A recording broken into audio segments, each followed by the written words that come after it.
Hello, everybody. Welcome to today's sharing on empathetic visualization and practice of the Bodhicitta path.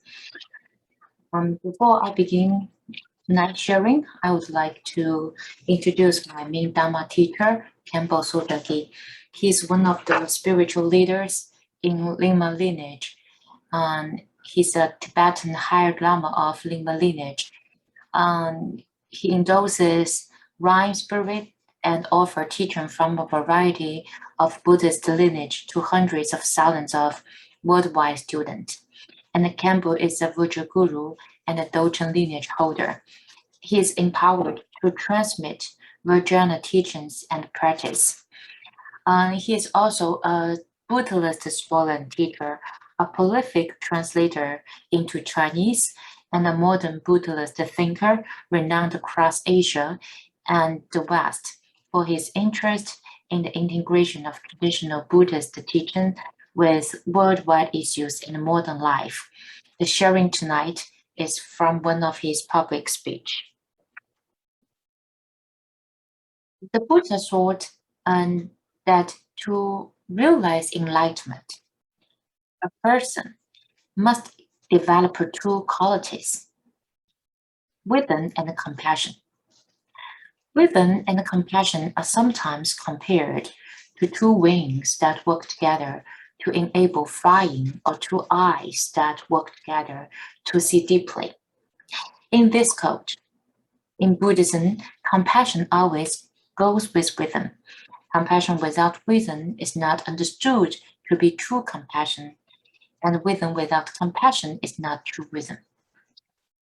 And in the West, we are taught to think of compassion as something that is primarily emotional. But actually, this is not the Buddhist understanding. This is not pure emotion without wisdom behind. And today, we will mainly focus on the key element of compassion in Buddhism, empathy. Actually, having empathy for all other living beings to help them to achieve enlightenment is a key aspect of Buddhism. Developing an intrinsic mind, or the practice of Bodhicitta, as it's known in Buddhism, is one of the fundamental Buddhist practice. Actually, according to Buddhism, compassion is an aspiration, a state of mind, and wanting others to be free from suffering. It is not passive, okay? It's not only like feeling empathy alone, but rather an empathetic altruism that actually, very actively strives to free others from suffering. And genuine compassion must have both wisdom and loving kindness. Now I would like to talk about how to practice the exchange of self and others in Bodhicitta teaching. An ornament of clear realization. Okay, it is said that gathering Bodhicitta is to seek for complete, perfect enlightenment for the benefit of all sentient beings. This is an extremely profound teaching in Buddhism. Okay. Today, we will mainly talk about the practice of giving one's own happiness to others and alternatively absorbing the suffering of others as best as you can. Okay, if you are not able to contemplate this process, then try alternative way to relieve other suffering as best as you can. This is the main topic we are talking about today, right? And this two practice, okay, actually, is the main practice from the Buddhism view to achieve enlightenment. When we, doing this practice, and we actually have to be mentally prepared. Okay, so it's meaning that we have to mentally understand few things. The first thing is cause and effect. We weren't able to truly practice empathy until we really understand that we are the recipient of a lot of love and kindness from others. The birth of any attitude of compassion and kindness is always born from a sense of that recognition of how much we are at receiving end of others' compassion and empathy. Okay? And the second one is that we actually live in a world that is highly interrelated, and we need to fully understand the interrelationship with others. Okay, and when we talk about mother-like being in Buddhism, it's not something only like poetic described in theory. Okay, it is based on the fully and deeply understanding that we are highly correlated, and from many life, we actually and relate to each other and bond to each other, right? And sometimes even we drink of a cup of tea, right? If we look at the large picture of the contribution, how many people is being, put a lot of effort to make this happen, to make this possible.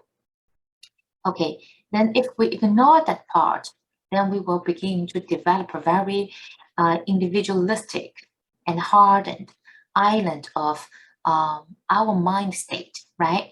And that will make the empathy and the practice of empathy very difficult. And because we think I am an absolute individual and I'm not attached to the others and not related or connected to the others in a broad view, that we become mainly focused on ourselves. Okay, from the selfish point of view, that it's very hard. From this selfish foundation, we are able to develop the empathy through the practice. Okay, and once we develop the true awareness that how much we have received from all central beings to make where we are now, and then we will start to think about appreciation and how to repay back. This is a very important step to arise the willingness to practice the exchange principle.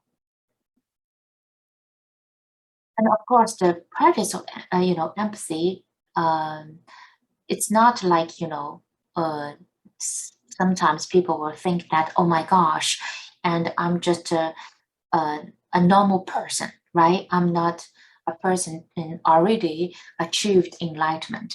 I'm not a Buddha. So how can I practice the exchange principle to carry all the pain from the others and exchange all the happiness to the others? How can that happen, right? How can I, bear all those sufferings? And people may think of that way, right? Actually, sometimes we have to know, in reality, nothing really happens.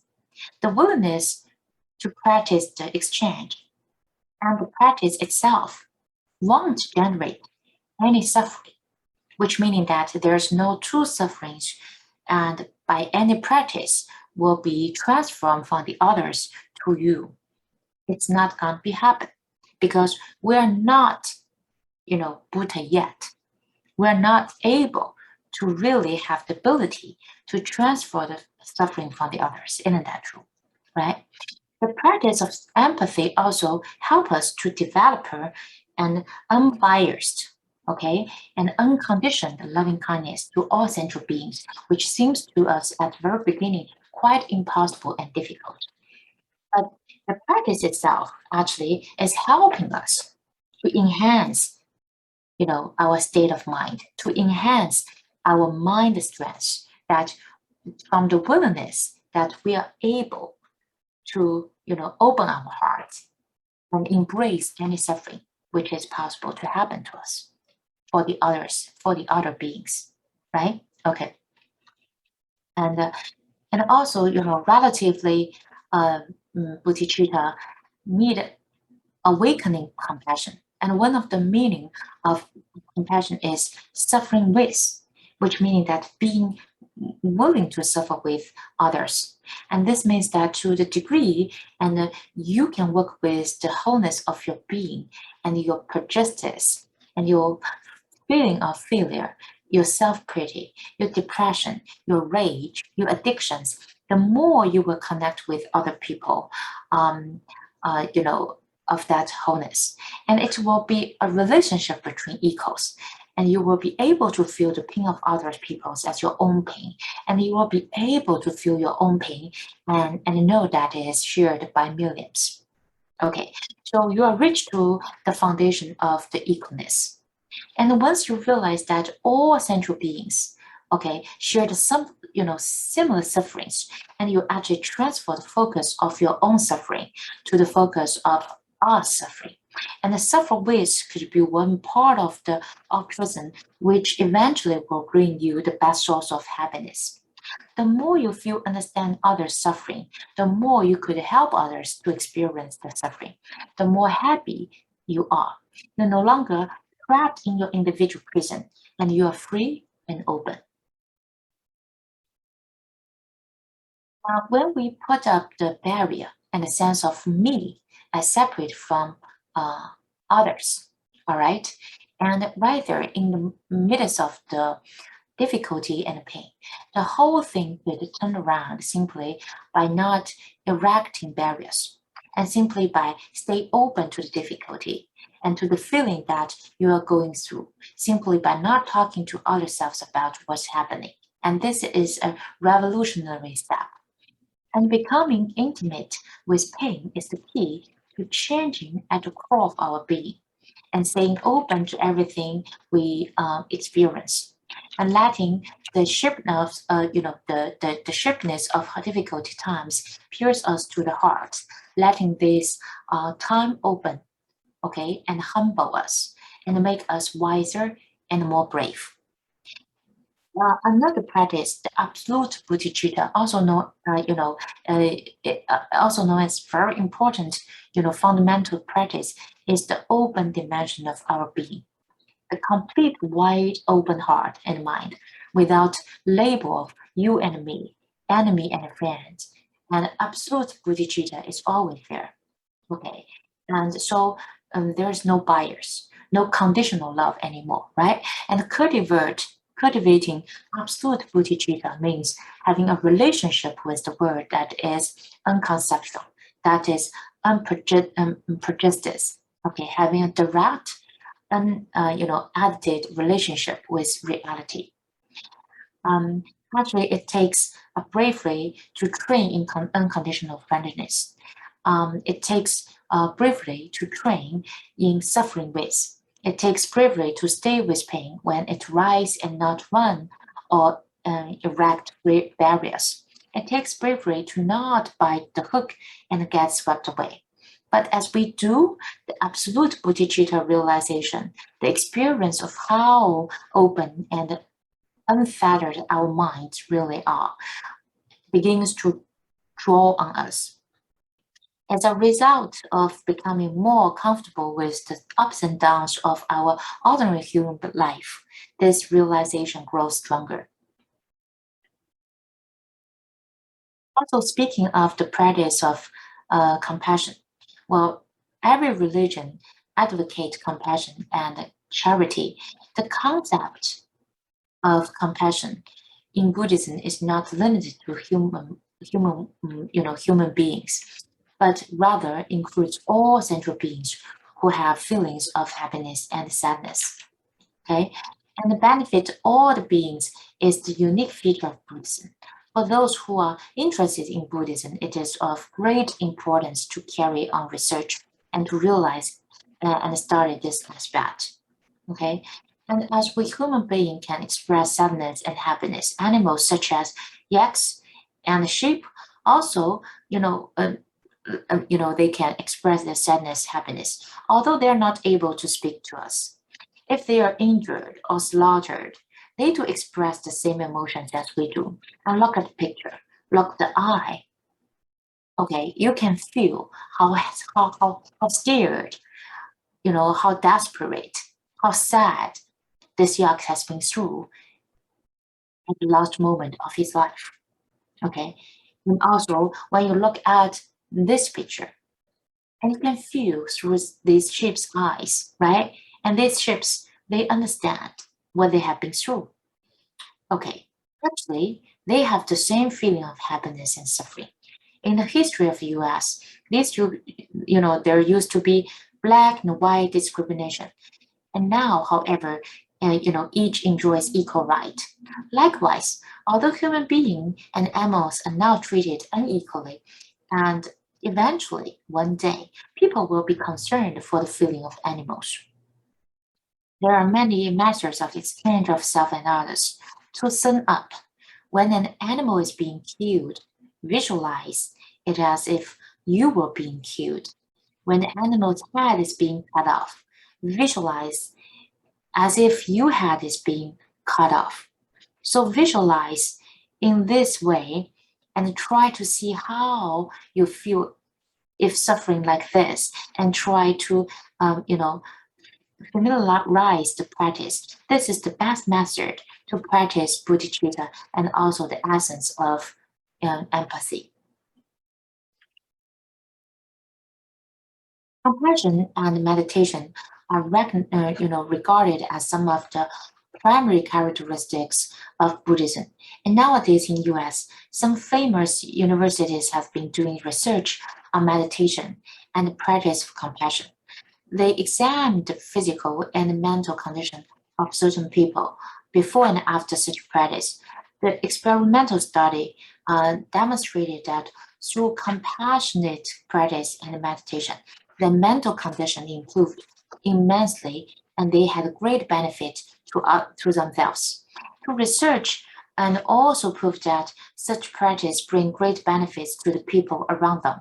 And we can gradually realize this. The practice of compassion can first benefit the practitioner himself, and then, benefit the others. And there's a book called Deadly Emotions, which stated that if a person holds too much anger, his blood will become poisonous. If the blood has injected into other animals, it would cause them to get poisoned. So we should cultivate warm-heartedness in our minds. This motion is not just based on Buddhist teaching. It's also been proved scientifically, and empathy generates incredible merits, and it's not merely a theoretical Buddhist theory. Okay, and to sum up the fundamental teaching of Buddhism, it is the sublime mind of compassion that matters most. The essence of Buddhism is the sublime compassionate mind. For anyone who processes such a mind, he or she has reached a high level state of realization. If one always think about helping others first, this person must process great wisdom and morality. If one is never thinking about benefiting others, then, regardless of one's fame or wealth, his or her life will be meaningless. Our mind is without inherent nature. It is just like space, okay, but it has the unceasing luminous quality. So emptiness, okay, and luminosity are inseparable, right? And we have to use this method in our everyday life and observe the nature of mind carefully. And as it said, if you want, others to be happy, okay, and practice compassion. All right. If you want to be happy, practice compassion. This is said by Dalai Lama, right? And when you practice compassion, okay,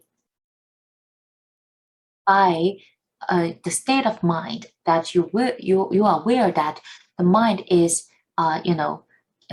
is without inherent nature, that will reach even the highest state, which meaning that there's no bond, there's no condition, okay, there's no bias. The love is equal. The love is boundless. The love is towards all central beings. All right. Okay.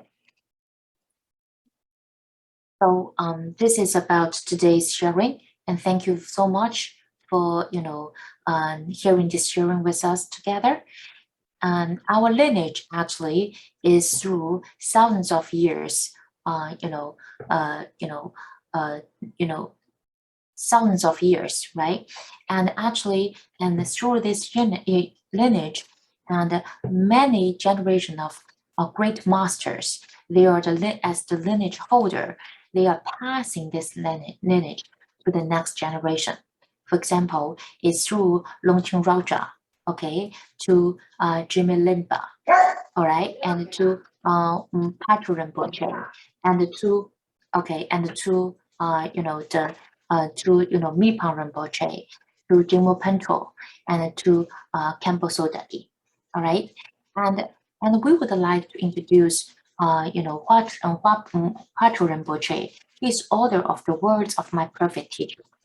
Okay, and this actually is a very our series of study of the preliminaries of the great profession. Okay, this is the words from my perfect teacher, and we actually hold this class every Friday or Saturday night, and everyone is welcome to participate in the actual practice of the meditation. All right, and mainly we will meditate on it's based upon, Longqing Pa's preliminary practice instructions of finding comfort and ease in the nature of mind. All right, and thank you so much, and we would like to see you next time in our next sharing. We have completed today's session. Thank you. We'll see you next time.